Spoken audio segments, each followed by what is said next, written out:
Hello everyone, we are Brigade of Beings, a dissociative identity disorder system who talk about our experiences here on this page. My name is Marigold and today's video is going to be a rundown over a bunch of different terms that we're going to use on this page and you might see in the system community.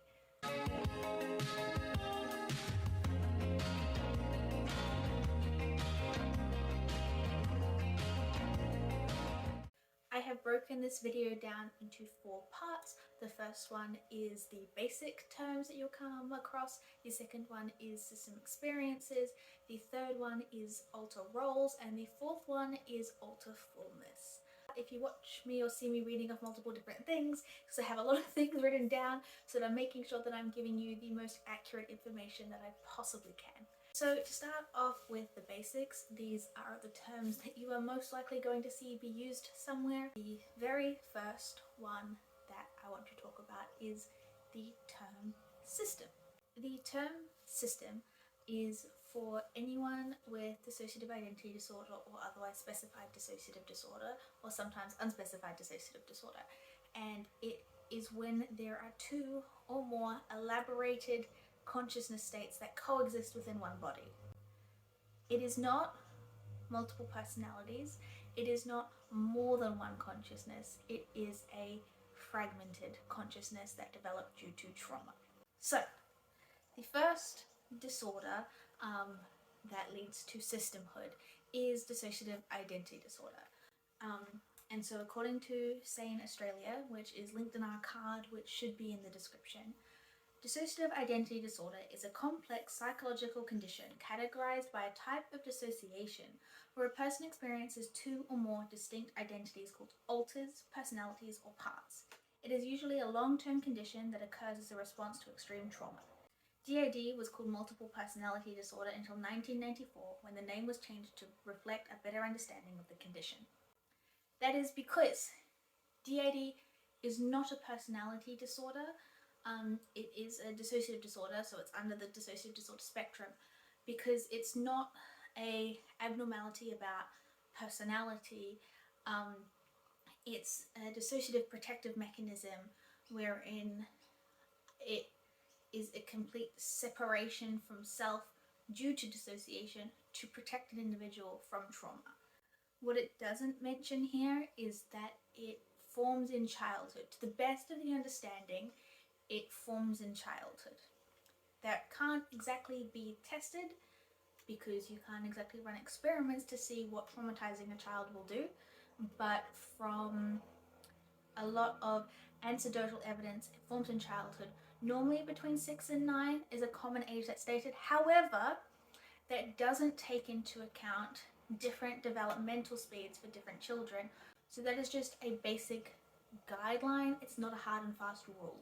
The second disorder that a system can occur within, I don't know quite how to phrase that. The other disorder that can lead to systemhood, I guess, is otherwise specified dissociative disorder. Most specifically type 1, and I'm going to read you the description of that from the DSM-5.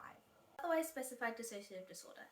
This category applies to presentations in which a symptoms characteristic of a dissociative disorder that cause clinically significant distress or impairment in social, occupational, or other important areas of functioning predominate but do not meet full criteria for any of the disorders in the dissociative disorder diagnostic class. The other specified dissociative disorder category is used in situations in which the clinician chooses to communicate the specific reason that the presentation does not meet the criteria for a specific dissociative disorder. This is done by recording other specified dissociative disorder followed by the specific reasoning, e.g. dissociative trance. Examples: a presentation that can be specified using the other specified designation include the following. I'm only going to read the first example because that is the one in which systemhood occurs under, but if you want to go and do your own research, I urge you to do that. So what is often referred to as type 1, but I guess is just point 1 in the DSM-5, is chronic and recurrent syndromes of mixed dissociative symptoms. This category includes identity disturbance associated with less than marked discontinuities in sense of agency, or alterations in identity or episodes of possession in an individual who reports no dissociative amnesia. So, that's very wordy. Let me break it down in a little bit more of a palatable way. What this means is, so to meet the full criteria for dissociative identity disorder, you need to have marked disturbances in identity and also amnesia. What this means is that you can have alters that are less differentiated from each other, or you can have alters that do not experience as much dissociative amnesia or dissociative amnesia from each other, or that dissociative amnesia isn't reported. This is often broken down into systems being referred to as OSDD 1A, wherein the alters are less different from each other, or OSDD 1B, where there is less amnesia. Okay, so I've been talking a lot about dissociative disorders, but what is dissociation? I've pulled up the International Society of the Study of Trauma and Dissociation to give you some quick examples and explanations for all of that. I'm going to paraphrase, but this link again will be in that card, hopefully. Dissociation is a word that is used to describe the disconnect or lack of connection between things that are usually associated with each other. Dissociated experiences are not integrated into the usual sense of self, resulting in discontinuities of conscious awareness. In severe forms of dissociation, disconnection occurs in the usually integrated functions of consciousness, memory, identity, or perception. For example, someone may think of an event that was tremendously upsetting, yet have no feelings about it. Clinically, this is termed emotional numbing, one of the hallmarks of PTSD. Dissociation is a psychological process commonly found in persons seeking mental health treatment. Now, I'm going to add on to here, not all dissociation is disordered. A dissociation is just a lack of connection, and it can be very adaptive and is a normal thing for everyone to experience. When it becomes abnormal is when it starts impacting you and starts negatively impacting your ability to work, to be able to connect with other people around you, and that sort of thing. And that's when you should be going and trying to seek help from a doctor or a GP or a psychologist or a psychiatrist or someone like that. But if you are just finding yourself zoning out while driving to work, daydreaming when you are bored, those sorts of things are very normal forms of dissociation and do not need to be worried about. Now, for all of this, there are a couple more terms under the basics umbrella. These are a lot less scientifically rooted. These are just some terms that you will often see on this page or in the community. The first one is a singlet, and I'm not talking about the piece of clothing. A singlet refers to someone who is not a system. It's just a way that we can refer to other people who aren't systems and not have to say normal people, because one, normal is such a subjective term, and also just because someone doesn't have a system doesn't automatically make them normal, that sort of thing. So it's just a term that's there for ease of use. So you've heard me mention alter a couple of times, and that is the last term in this category. So alter is a shortened term for alternate state of identity, which is the full term that's used in the DSM-5 to describe the multiple consciousness states that exist within a system. And again, it's not more than one, it is a fragment of one. Some people say parts, some people say headmates, some people say system members. There are a bunch of different terms. Alter is the most common one.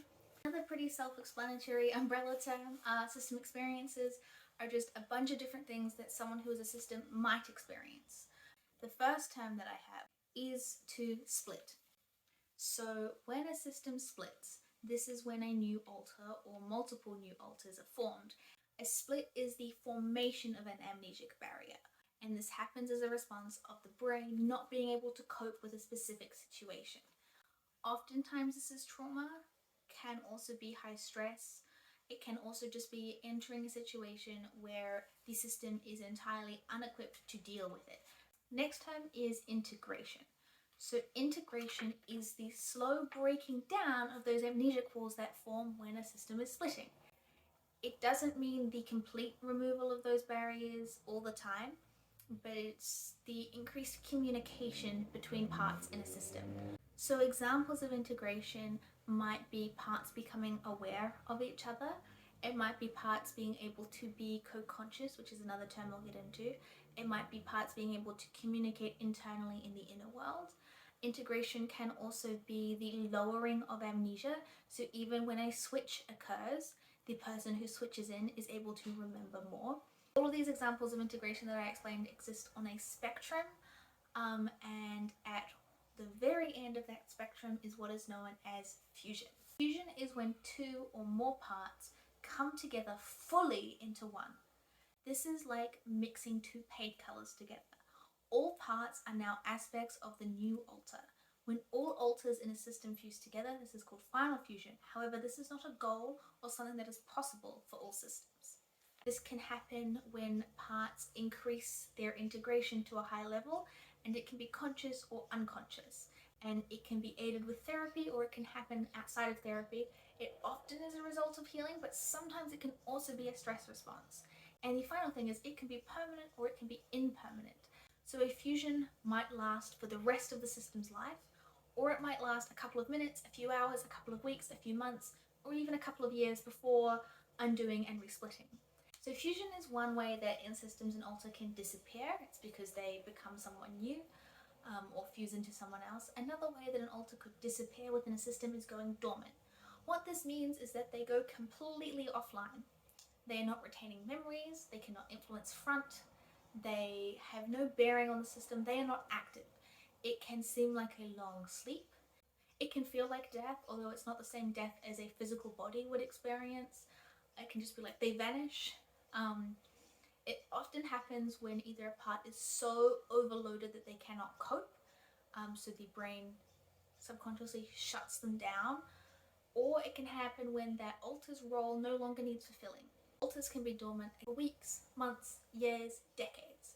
And it's quite common for systems when they enter therapy to start doing healing and start doing recovery, and then alters who were dormant waking up and coming back into the system and missing time, all sorts of things.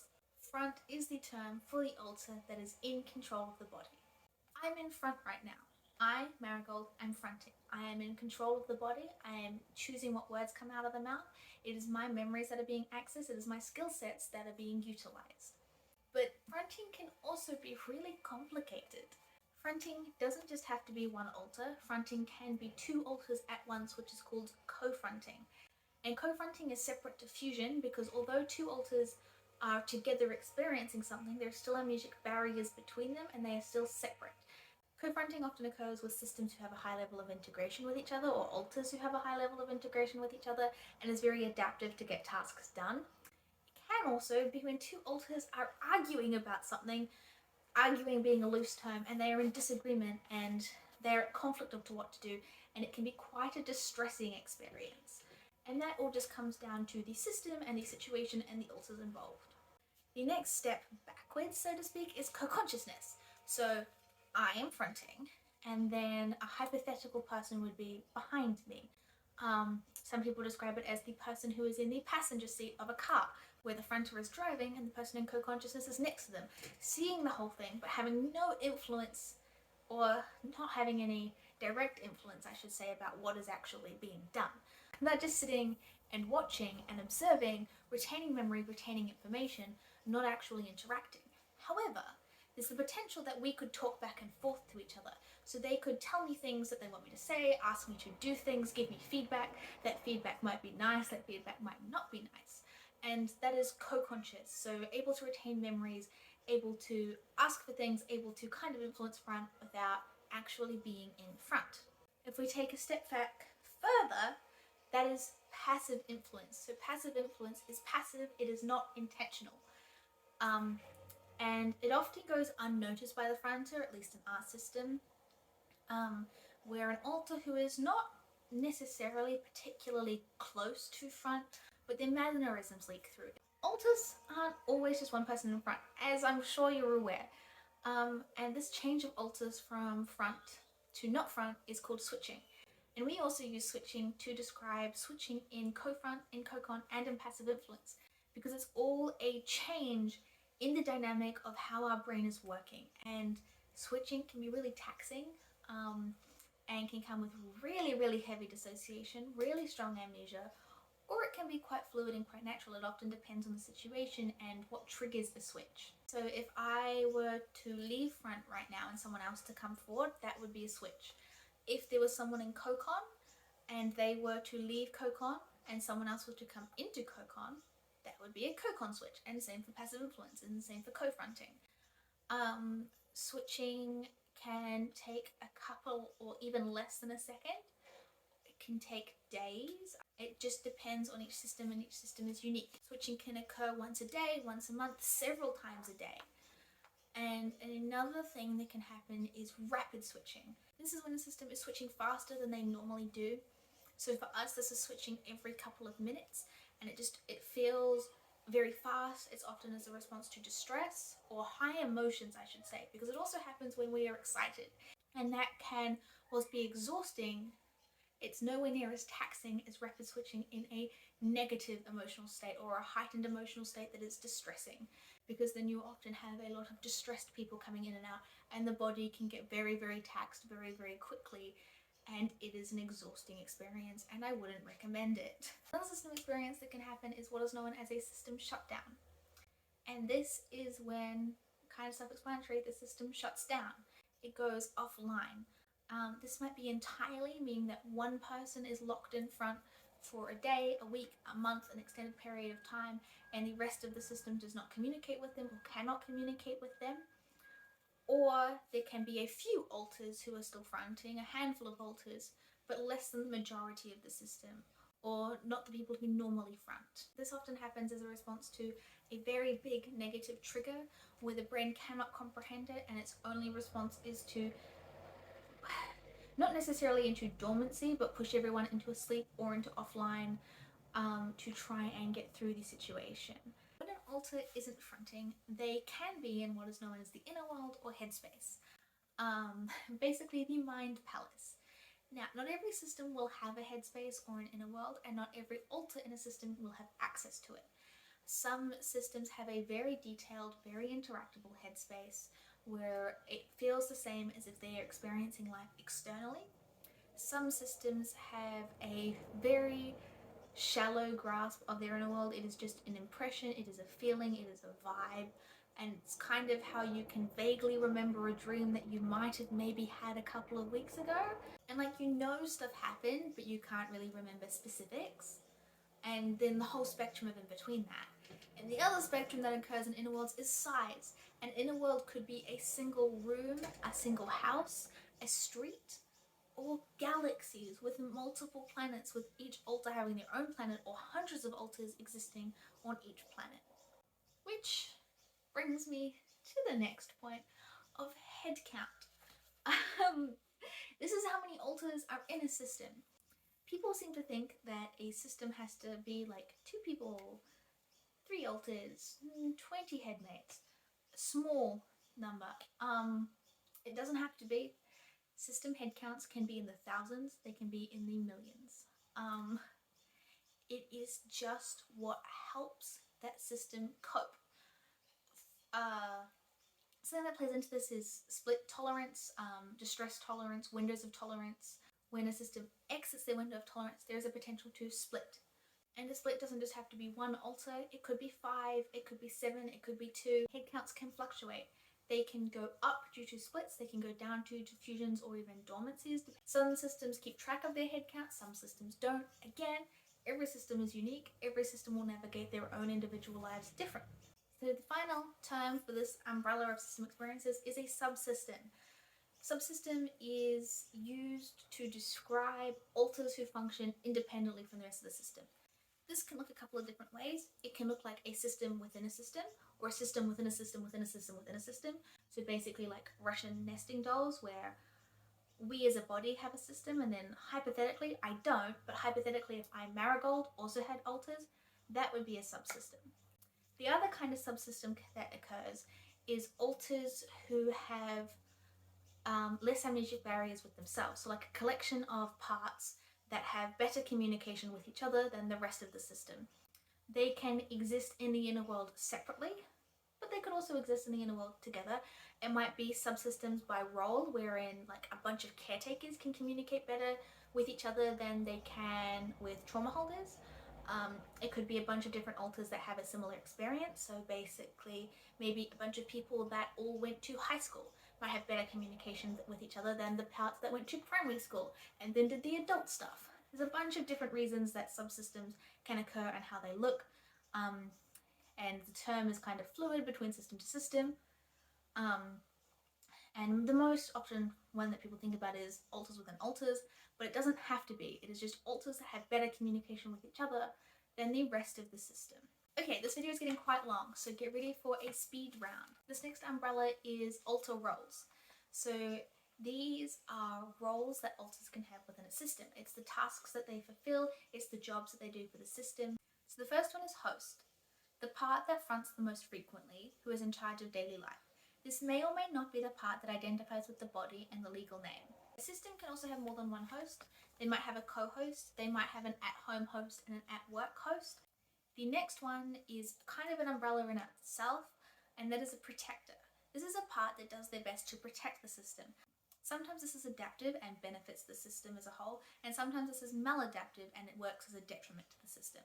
Protectors might have a target area they help protect, for example, spiritual protectors, who protect the system's spirituality, soul, essence, physical protectors who protect the body in physically dangerous situations, etc. We also lump persecutors under the protector label, but some systems don't. So I'm going to give them their own definition. But a persecutor is a part who acts not in alignment with the system's ideals and values. These parts can be dangerous towards the system themselves. They don't have to be, but they can be. DID comes from trauma. That often means that we hold a lot of trauma, we might hold a lot of anger and a lot of pain, and not every alter in the brain is going to be able to cope with that in an adaptive way, and they shouldn't be expected to. But this can lead to behaviors that can be dangerous, adrenaline seeking, or self-injurious. And that can be very scary to deal with, but it does not mean that a part is evil. Even if their intent might be to harm the system, it doesn't make them evil. It doesn't mean that they are necessarily safe alters for the system either. It's a very complicated situation, and it probably needs its own in-depth video on for us to explain all the nuances there. Next term is another umbrella label, and that is a holder alter. So these are any alters that hold on to something. A very common one is trauma or memory holders. These are parts who hold on to trauma or memories. They are incredibly important to systems as they hold on to and cope with trauma, and it enables the system to continue life normally. Other types of holders might be a denial holder, so they are parts that hold on to denial. A big part of DID, or a big part of OSDD, is denying the trauma that happened, is dissociating so far from it that it can't possibly be real. Hosts often double as a denial holder, but not always. There might be pain holders, so they are alters who front to cope with bodily pain, especially if the system experiences a lot of chronic pain. It might be alters that hold on to pain from trauma, and although the body is not physically in pain, they still experience that pain because they are in a level of flashback. It might be alters who hold on to emotions. So emotions can be very overwhelming and distressing. It could be anger, it could even be joy. All emotions have the potential to be distressing if you don't know how to handle it, you don't know how to cope with it. And so emotion holders help hold on to these emotions to limit the distress of the system. And the final one that I've got under the holder umbrella are symptom holders. Even though a disorder that is neurological, I think that's the right term, I'm not sure, correct me if I'm wrong, like autism or ADHD, every alter in the system will have it.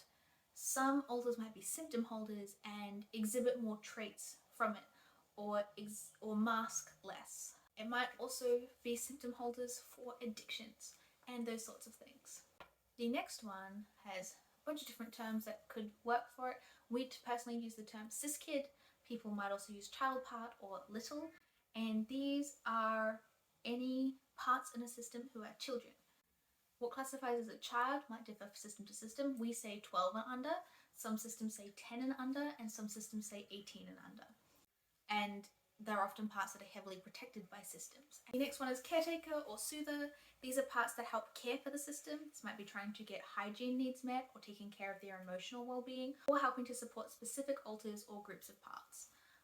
Now, next to are two terms that we coined for our own system. Other systems might use them, but we did come up with them for ourselves independently, but two minds can come up with the same idea independently of each other.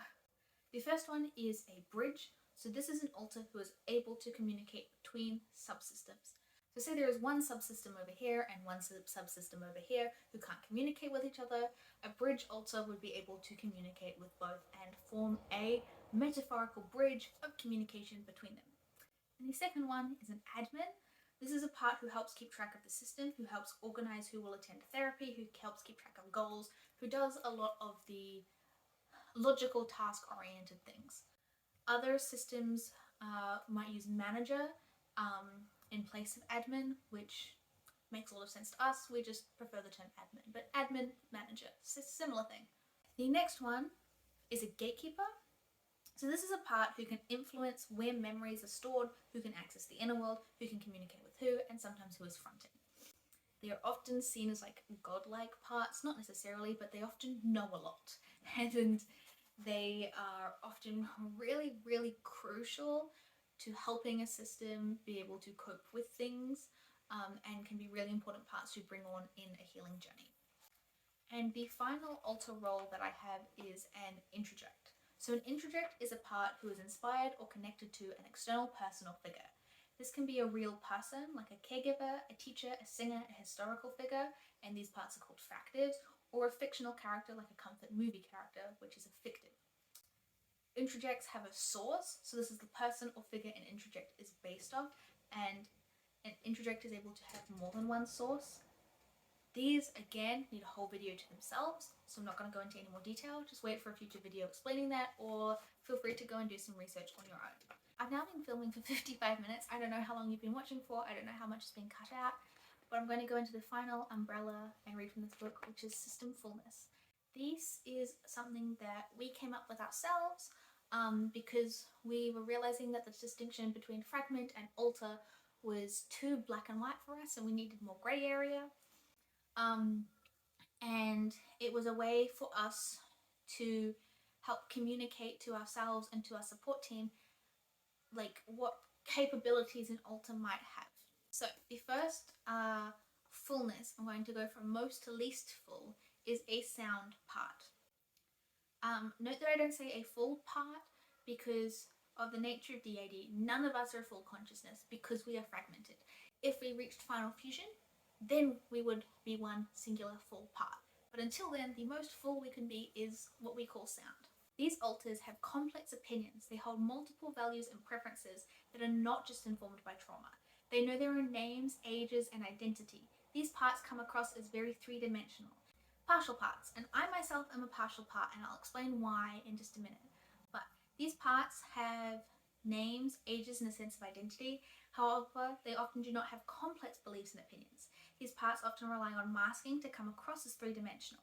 They might have likes or dislikes, but these are often, and not many, and or are influenced by trauma.